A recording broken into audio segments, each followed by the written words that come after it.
Assalamualaikum warahmatullahi wabarakatuh. Saya akan mempresentasikan tentang makalah syariat Islam tentang kepemilikan dan akad, yaitu definisi yang pertama syariat Islam. Kata syariat berasal dari akar kata syara'a yasra'u syara'an wa sir'atan wa syari'atan. Secara etimologi atau harfiah bermakna jalan menuju air, adat, kebiasaan, dan agama. Dalam bahasa Arab sering disebut syariat Islam. Dalam bahasa Melayu juga disebut syariat atau syariah. Sedangkan menurut istilah, syariat adalah segala sesuatu yang diturunkan Allah Subhanahu wa taala kepada Nabi Muhammad SAW dalam bentuk wahyu yang ada dalam Al-Quran dan Sunnah. Syariat bisa digunakan dalam dua arti. Pertama, dalam arti sempit. Yang kedua, dalam arti luas. Dalam arti sempit merupakan salah satu aspek ajaran Islam, yaitu aspek yang berhubungan dengan hukum. Kemudian yang kedua, mencakup semua aspek ajaran Islam, identik dengan istilah Islam itu sendiri. Kemudian yang kedua, definisi Islam. Apa sih Islam itu? Ada dua sisi yang dapat digunakan untuk memahami pengertian agama Islam, yaitu dari sisi kebahasaan dan sisi peristilahan. Dari segi kebahasaan, Islam berasal dari bahasa Arab, yaitu dari kata salima yang mengandung arti selamat, sentosa, dan damai. Adapun pengertian Islam dari segi istilah, terdapat beberapa pendapat. Pendapat ini menurut Harun Nasution dalam buku Metodologi Studi Islam mengatakan bahwa Islam menurut istilah adalah Islam sebagai agama. Kemudian di sini ada definisi kepemilikan. Kepemilikan berasal dari kata milik yang berarti pendapatan. Seseorang yang diberi wewenang untuk mengalokasikan harta yang dikuasai orang lain dengan keharusan untuk selalu memperhatikan sumber pihak yang menguasainya. Milik secara bahasa, sebagaimana dikatakan oleh Roghib al-Asfihani, adalah pembelanjaan atau alokasi harta dengan dasar legal formal berupa perintah dan larangan yang berlaku di tengah masyarakat. Milik atau hak milik sebagaimana yang dianut dalam KUHP Perdata pasal 570 adalah hak untuk menikmati kegunaan sesuatu kebendaan dengan leluasa dan untuk berbuat bebas terhadap kebendaan itu dengan kedaulatan sepenuhnya, asal tidak bersalah dengan undang-undang atau peraturan umum yang telah ditetapkan oleh sesuatu kekuasaan yang berhak menetapkannya dan tidak mengganggu hak orang lain. Kesemuanya itu dengan tak mengurangi kemungkinan akan pencabutan hak itu demi kepentingan umum berdasar atas ketentuan undang-undang dan dengan pembayaran ganti rugi. Definisi akad. Akad berasal dari bahasa Arab yang berarti ikatan atau kewajiban. Biasa juga diartikan dengan kontak atau perjanjian. Yang dimaksud kata akad adalah mengadakan ikatan untuk persetujuan. Pada saat dua kelompok mengadakan perjanjian disebut akad, yakni ikatan memberi dan menerima bersama-sama dalam satu waktu.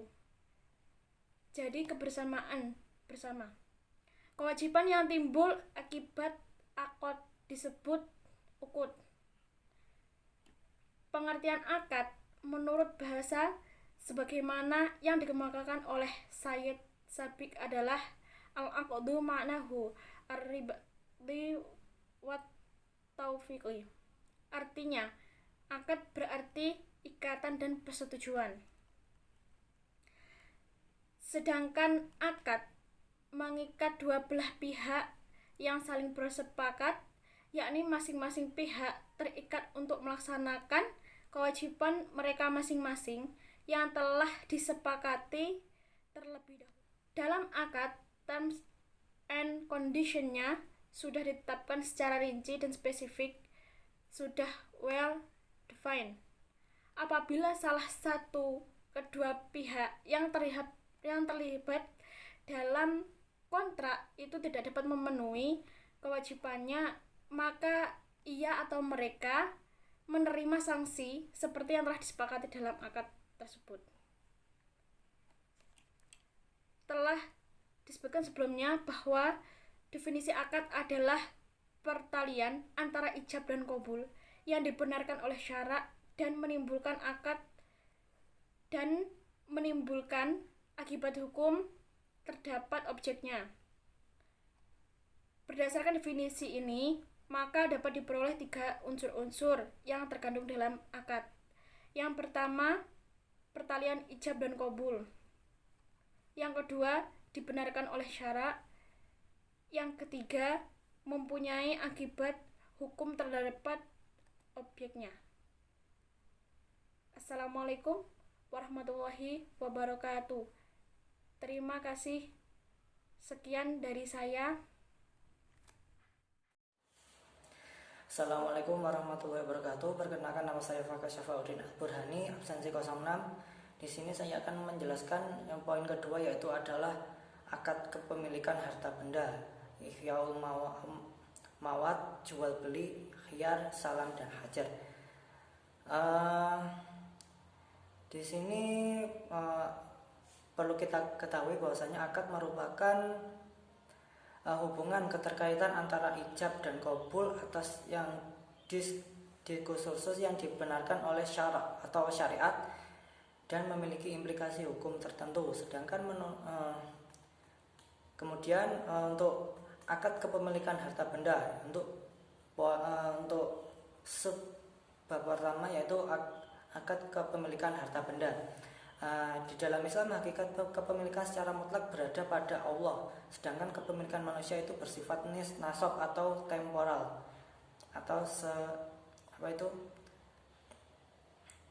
sementara, sebagai pemberian Allah agar manusia berkemampuan mengatasi kebutuhannya serta dapat menunaikan fungsinya sebagai pemakmuran dunia serta hamba Allah yang senantiasa mengabdi kepadanya.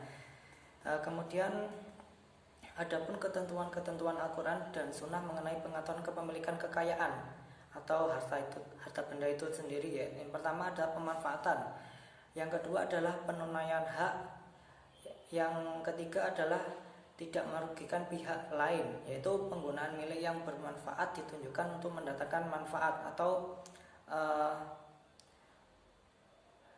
mendatangkan suatu hal yang berguna bagi pemiliknya, namun tidak dibenarkan jika penggunanya tidak menghadirkan madharat bagi pihak lain. Yang kemudian memiliki kepemilikannya secara sah. Yang terakhir adalah penggunaan berimbang, atau pemilik benda dalam syariat harus menggunakannya secara berimbang, yakni jangan boros dan jangan kikir terhadap harta yang dimiliki. Oke, yang kedua yaitu adalah untuk sub yang kedua yaitu ihyaul al-mawat. Ihyaul al-mawat itu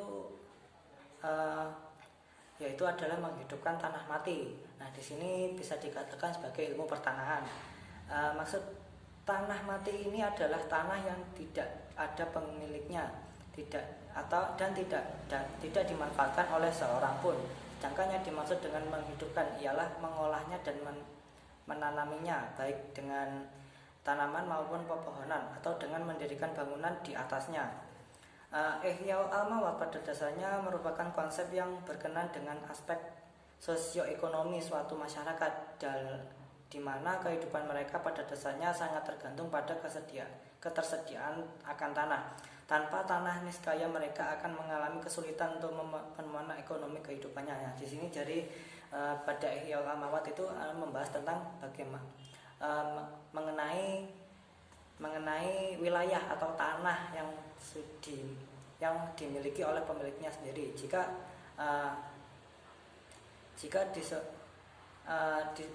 Ihya'ul Amawas sendiri di sini adalah tanah yang yaitu petak atau tanah yang belum dimiliki atau belum tidak ada yang menempati atau ditempati gitulah. Terus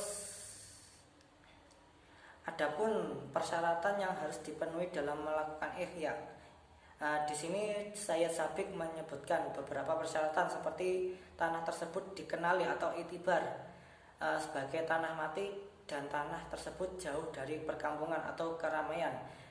Yang kemudian kategori jauh dekat tersebut tergantung pada pemahaman urf masyarakat setempat. Sekarang sub yang ketiga yaitu adalah jual beli. Akad jual beli selain diterapkan sebagai landasan penerbitan suku korporasi juga diterapkan sebagai landasan penerbitan suku negara yang dikenal dengan sebutan sertifikat berharga syariah negara atau SPSN. Perlu diketahui suku itu produk investasi syariah yang diterbitkan oleh pemerintah kepada warga negara Indonesia atau warga negara yang aman, mudah terjangkau, menguntungkan sesuai dengan syariah. Di sini ada beberapa akad yang digunakan dalam suku negara, yaitu bai al wafa, yaitu akad jual beli, maka pembeli dapat dengan bebas memanfaatkan barang yang dibeli tersebut. Kemudian yang kedua adalah bai istiqlal. Bai istiqlal ini yaitu barang yang dijual secara wafa, selanjutnya penjual atau penyewa menyewa kembali barang tersebut. Artinya pembeli mengambil manfaat dari barang yang tersebut dengan menyewakan kepada penjual sendiri. Yang ketiga adalah bai muzayadah atau bahasa populernya yaitu adalah lelang. Lelang atau muzayadah dapat diartikan sebagai berlomba-lomba menambah harga pada produk yang dipamerkan untuk dijual. Kemudian para calon pembeli itu saling mengajukan harga yang mereka inginkan sehingga terjadilah semacam saling tawar-menawar dengan suatu harga. Kemudian sub yang keempat yaitu adalah khiyar. Secara terminologis, para ulama fikih mendefinisikan khiyar merupakan hak pilih bagi salah satu atau kedua belah pihak yang melaksanakan transaksi untuk melangsungkan atau membatalkan transaksi yang disepakati sesuai dengan kondisi masing-masing pihak yang melakukan transaksi. Hak khiyar ditetapkan syariat Islam bagi orang-orang yang melakukan transaksi perdata agar tidak dirugikan dalam transaksi yang mereka lakukan, sehingga kemaslahatan yang dituju dalam suatu transaksi tercapai dengan sebaik-baiknya. Status khiyar menurut ulama fikih adalah disyariatkan atau diperbolehkan karena suatu keperluan yang mendesak dalam mempertimbangkan kemaslahatan masing-masing pihak yang melakukan transaksi. Sub yang kelima yaitu adalah salam. Salam merupakan akad jual beli barang pesanan di antara jual beli saham adalah akad jual beli barang pesanan di antara pembeli dengan penjual.